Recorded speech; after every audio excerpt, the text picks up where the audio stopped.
Hello everyone. इस video में हम एक कॉन्सेप्ट के बारे में सीखेंगे और वो है डिफ्यूजन। सबसे पहले हम डिफ्यूजन का बेसिक कॉन्सेप्ट समझेंगे और जानेंगे कि डिफ्यूजन एक्चुअली होता क्या है।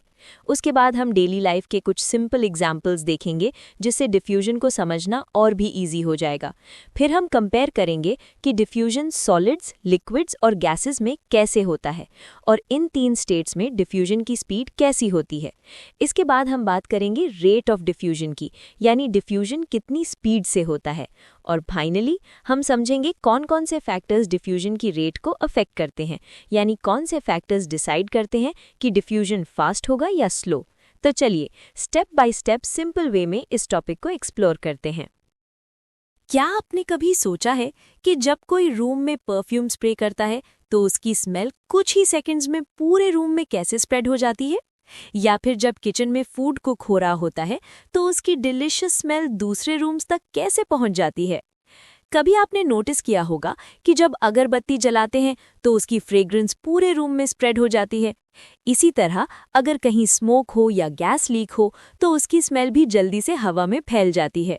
लेकिन क्या आपने कभी सोचा है कि ये स्मेल्स एक जगह से दूसरी जगह तक इतनी जल्दी कैसे पहुंचती हैं? इसका रीजन है गैस के टाइनी पार्टिकल्स, जिनको मॉलिक्यूल्स कहते हैं। ये मॉलिक्यूल्स हमेशा रैंडमली मूव करते रहते हैं, यानी लगातार हर डायरेक्शन में मूव करते रहते हैं। इसी रैंडम मोशन की वजह से गैस मॉलिक्यूल्स जहां कॉन्सेंट्रेशन ज़्यादा होती है वहां से जहां कॉन्सेंट्रेशन कम होती है वहां मूव करते हैं, जब तक वो इवनली मिक्स ना हो जाए। इस प्रोसेस को डिफ्यूजन ऑफ गैसेस कहते हैं।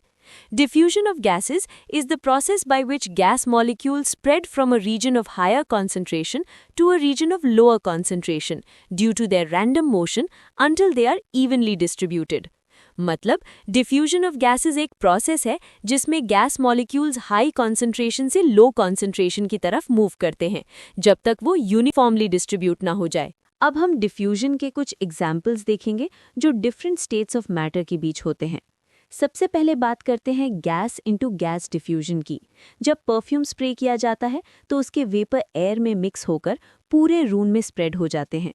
इसी तरह जब अगरबत्ती जलाई जाती है तो उसकी फ्रेग्रेंस भी हवा में डिफ्यूज होकर हर तरफ पहुंच जाती है। अब देखते हैं gas into liquid diffusion. Diffusion का एक बहुत इंपॉर्टेंट रोल वाटर बॉडीज में लाइफ को सस्टेन करने में भी होता है। एयर में प्रेजेंट ऑक्सीजन मॉलिक्यूल्स डिफ्यूजन के थ्रू वाटर के अंदर एंटर कर जाते हैं। ये डिसॉल्व्ड ऑक्सीजन वाटर में ग्रेजुअली स्प्रेड हो जाता है। एक्वेटिक एनिमल्स जैसे फिश और अदर ऑर्गेनिजम्स इसी डिसॉल्व्ड ऑक्सीजन को रेस्पिरेशन के लिए यूज करते हैं। इसीलिए ऑक्सीजन का एयर से वाटर में डिफ्यूजन होना एक्वेटिक लाइफ को सस्टेन करने के लिए बहुत ज़रूरी है। दूसरा एग्जाम्पल, कार्बन डाइऑक्साइड भी वाटर डिफ्यूज हो जाता है। इस कार्बोनेटेड वाटर को सोडा भी कहते हैं। Soda is used to make aerated drinks. अब बात करते हैं लिक्विड इनटू लिक्विड डिफ्यूजन की। अगर हम वाटर में इंक की एक ड्रॉप डालते हैं तो धीरे धीरे इंक पूरे वाटर में स्प्रेड हो जाती है। इसी तरह जब लेमन जूस वाटर में ऐड किया जाता है तो वो भी यूनिफॉर्मली मिक्स हो जाता है। अगला टाइप है सॉलिड इनटू लिक्विड डिफ्यूजन। जब हम शुगर को वाटर या टी में डालते हैं तो वो डिसॉल्व होकर पूरे लिक्विड में स्प्रेड हो जाती है। सेकेंड एग्जाम्पल है पोटेशियम परमैंगनेट के क्रिस्टल को अनडिस्टर्ब्ड वाटर के फ्लास्क में छोड़ देते हैं तो डिफ्यूजन के बाद हमको पिंक कलर का सोल्यूशन मिलता है।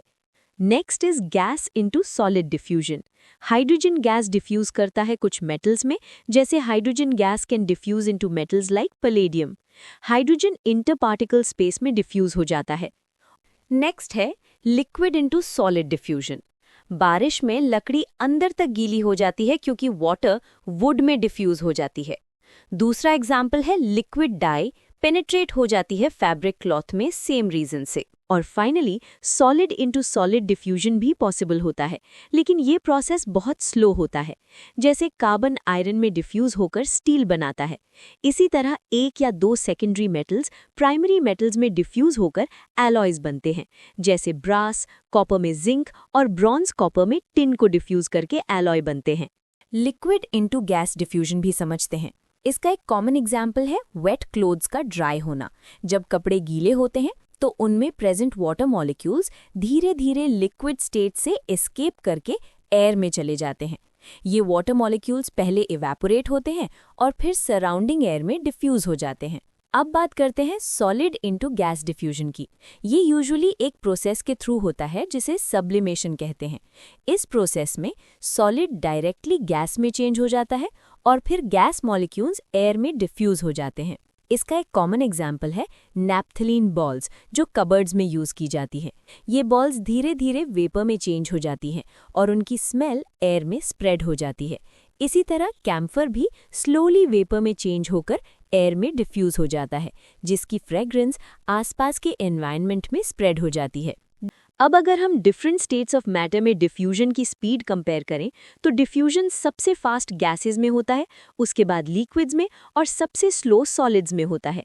इसका रीज़न ये है कि गैसेस में इंटर पार्टिकल स्पेस बाकी दोनों स्टेट से ज़्यादा होता है और वो बहुत फ्रीली मूव करते हैं, इसीलिए डिफ्यूजन बहुत फास्ट होता है। लिक्विड्स में मॉलिक्यूल्स थोड़े क्लोजर होते हैं, इसीलिए उनकी मूवमेंट थोड़ी रिस्ट्रिक्टेड होती है और डिफ्यूजन गैसेस से स्लो होता है। जबकि सॉलिड्स में पार्टिकल्स बहुत टाइटली पैक्ड होते हैं और अपनी जगह पर फिक्स्ड रहते हैं, तो जाहिर है सॉलिड्स में डिफ्यूजन सबसे स्लो होता है। डिफ्यूजन की स्पीड या रेट ऑफ डिफ्यूजन कुछ इंपॉर्टेंट फैक्टर्स पर डिपेंड करती है। सबसे पहला फैक्टर है टेम्परेचर। जब टेम्परेचर इंक्रीज होता है तो पार्टिकल्स की काइनेटिक एनर्जी भी बढ़ जाती है। इस वजह से पार्टिकल्स ज़्यादा फास्ट मूव करते हैं और डिफ्यूजन की रेट भी इंक्रीज हो जाती है। दूसरा फैक्टर है कॉन्सेंट्रेशन ग्रेडियंट। अगर किसी जगह पर पार्टिकल्स की कॉन्सेंट्रेशन ज़्यादा है और दूसरी जगह पर कम है, तो पार्टिकल्स हाई कॉन्सेंट्रेशन से लो कॉन्सेंट्रेशन की तरफ फास्ट मूव करते हैं। जितना ज़्यादा कॉन्सेंट्रेशन डिफरेंस होगा, डिफ्यूजन उतना ही फास्ट होगा। तीसरा फैक्टर है नेचर या साइज ऑफ पार्टिकल्स।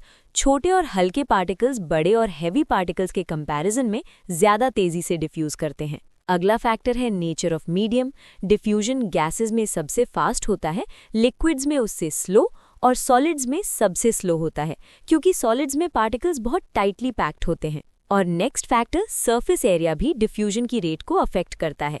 जितना ज़्यादा सरफेस एरिया अवेलेबल होगा, उतने ही ज़्यादा पार्टिकल्स एक साथ डिफ्यूज कर सकते हैं, जिससे डिफ्यूजन की स्पीड बढ़ जाती है।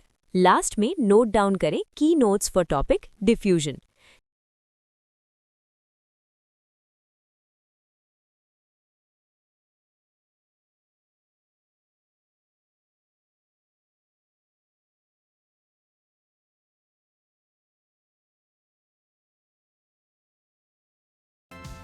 चैनल को लाइक करें, कमेंट करें और सब्सक्राइब जरूर करें।